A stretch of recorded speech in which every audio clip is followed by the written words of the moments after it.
یہاں تک ایکسپلینیشن پہلے دیکھ لیتے ہیں کہ مسلمانوں کو تنبیہ کیا جا رہا ہے، مطلب ان کو ڈرایا جا رہا ہے کہ اسلام لانے کے بعد یہ نہ سمجھے کہ بس اب وہ جنتی ہو گئے ہیں اور مزید کسی عمل کی ضرورت نہیں، بلکہ پہلے انبیاء کرام علیہ السلام اور ان کی امتیوں کے حالات کا جائزہ لیں۔ انہیں ایمان کے تحفظ کے لیے باطل کے پہاڑوں سے ٹکرانا پڑا، اس کے جسموں کو آڑے سے چیر کر 2 ٹکڑے کر دیا گیا، پھر بھی وہ ایمان پر ثابت قدم رہے۔ اب دیکھیں اب کتنی بڑی بات کی جا رہی ہے، ان کو جسموں کو آڑے سے جو کلہاڑی جیسے ہوتی ہے مطلب ان سے چیر پھاڑ دیا گیا، پھر بھی وہ ایمان پر ثابت قدم رہے۔ اب ایمان کیا ہے؟ ایمان یہ ہے کہ جو اللہ تعالیٰ نے بات کہی ہے نا اس پر آپ قائم رہیں، جو اللہ تعالیٰ نے ہمیں حکم دیا ہم اس پر قائم رہیں، نہ کہ دنیا والوں کی خوشی کے لیے، دنیا والوں کی باتوں کے لیے ہم تو محض ہمیں کوئی بات کہہ دے تو ہم اپنی بات سے ہٹ جاتے ہیں۔ جیسے میں نے آپ کو مثال دی تھی کہ اگر ہم نے کیک دوپٹہ کر لیا ہے تو کسی نے اگر کہہ دیا ہمیں کہ جناب یہ بڑی مومن بن رہی ہے، ساروں نے اتارا ہے تو ہم تو فٹ سے جا کے جناب وہ دوپٹہ اتار دیں۔ مطلب ایمان آج کل کا جو ایمان ہے وہ اتنا مضبوط ہے کہ لوگوں کی باتوں سے ہی، باقی جان جانے کی اور جان پہ کوئی بات آنے کی تو بہت دور کی بات ہے نا۔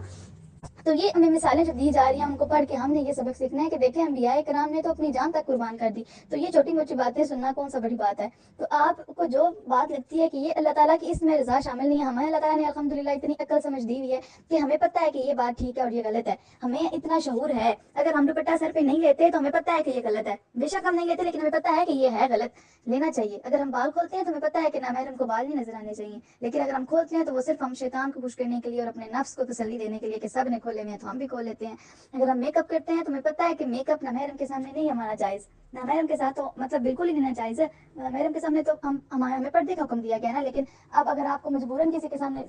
آپ کو جانا پڑ رہا ہے، تو اگر ہمارے ماحول ایسے ہیں کہ ہم نامحرم سے نہیں بچ سکتے، مطلب کزنس کا آنا جانا ہوتا ہے یا اس طرح سے کچھ ہے معاملات، تو کم از کم ہمیں اتنا تو کر لینا چاہیے جتنا ہم کر سکتے ہیں۔ اب شادی ہے، ہمیں پتہ ہے وہاں پہ لڑکے بھی ہوں گے لڑکیاں بھی ہوں گی، تو کم از کم ہم وہ تو کر لینا جتنا حجاب تو کر لیں، یا اگر کوئی میک اپ کر رہے ہیں تو بالکل لائٹ سا کریں کہ نظر ہی نہ آئے کہ کیا ہوا کہ نہیں کیا ہوا، تو نہ کہ ہم ایسا کریں کہ بال بھی کھولیں اور لپسٹک بھی لگائیں اتنی ڈارک کہ جس کی نظر نہیں بھی پڑنی اس کی بھی نظر ہم پہ پڑے۔ تو یہ ہے کہ جتنا آپ بچ سکتے ہیں اتنا آپ بچیں، تو باقی اللہ تعالیٰ رحم فرمانے والا ہے، اللہ تعالیٰ معاف فرمانے والا ہے، اللہ تعالیٰ ہمیں معاف فرمائے۔ لیکن اب جو باتیں ہمیں پتہ ہے جان بوجھ کر ہم اس کے بالکل اگر برعکس چلیں گے تو پھر تو ہم نے یہ بھی پڑھا ہے کہ اللہ تعالیٰ سخت عذاب دینے والا بھی ہے، ایسا ہی ہے نا۔ تو ہم اللہ تعالیٰ سے رحمت کی امید رکھیں لیکن اللہ تعالیٰ کے بتائے ہوئے احکام کو پورا کرنے کی بھی کوشش کریں، ٹھیک ہے۔ نیکسٹ دیکھتے ہیں،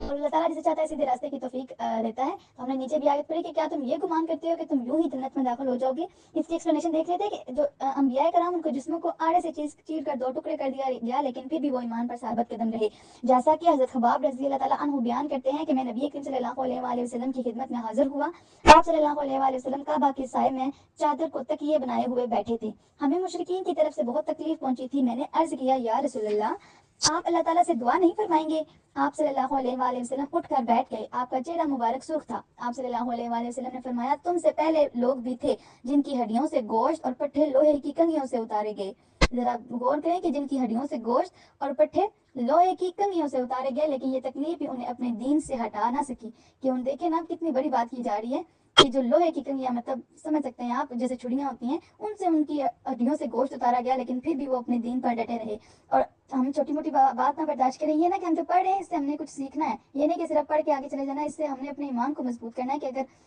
ہمارے سے پہلے جو انبیاء کرام گزرے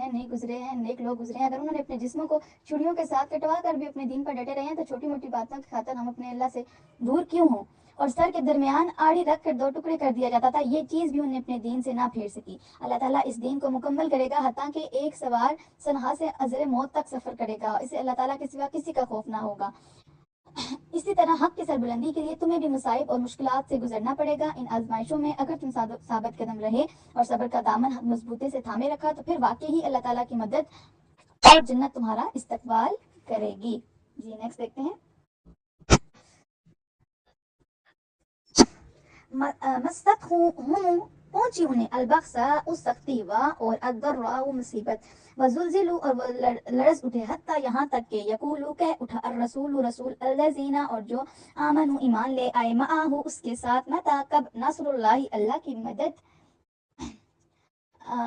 الا سن لو انا یقینا نصر اللہ اللہ کی مدد قریب ہے۔ حالانکہ ابھی تک تم پر وہ حالات نہیں آئے جو تم سے پہلے لوگوں پر آئے تھے، ان پر سختیاں اور مصیبتیں آئیں اور وہ لرز اٹھے حتیٰ کہ اس وقت کا کہ رسول اللہ اور اس کے ساتھ ایمان لانے والے پکار اٹھے کہ اللہ تعالیٰ کی مدد کب آئے گی، سن لو یقینا اللہ تعالیٰ کی مدد قریب ہے۔ یسألونک آپ سے پوچھتے ہیں، ماذا کیا، ینفقون وہ خرچ کرتے ہیں، آپ سے پوچھتے ہیں کہ کیا وہ خرچ کریں، یہاں تک ایکسپلینیشن دیکھ لیتے ہیں کہ اس سے مراد نفلی صدقات ہیں، یعنی اپنی ضرورت سے بچا ہوا حلال اور پاک مال اللہ تعالیٰ کی راہ میں اس طرح خرچ کرو کہ سب سے پہلے والدین کی خدمت کرو اور پھر قریبی رشتہ داروں، یتیموں، مسکینوں اور مسافروں کی سرپرستی کرو۔ اگر سارے لوگ اسلام کی اس سنہری اصول پر عمل کریں تو دنیا میں کہیں بھی کوئی غریب نظر نہ آئے۔ اس آیت کی ترتیب پر غور کرنے سے معلوم ہوتا ہے کہ والدین کے بعد پہلے اپنے غریب رشتہ داروں کی مدد کی جائے اور پھر قوم کے دوسرے یتیموں، مسکینوں اور مسافروں کی طرف ہاتھ بڑھایا جائے، کیونکہ ایک بھائی کے دروازے پر کار کھڑی ہو اور دوسرے کے پاس سواری کے لیے سائیکل بھی نہ ہو تو آپ خود سوچیں کہ اس غریب بھائی اور اس کی بیوی بچوں پر کیا گزرتی ہوگی۔ لہٰذا امیر بھائی کو یہ زیب نہیں دیتا کہ اپنے عزیز و اقارب تو علاج کے لیے بھی مجبور ہوں اور غیروں پر اس کی خیرات کی بارش برس رہی ہو۔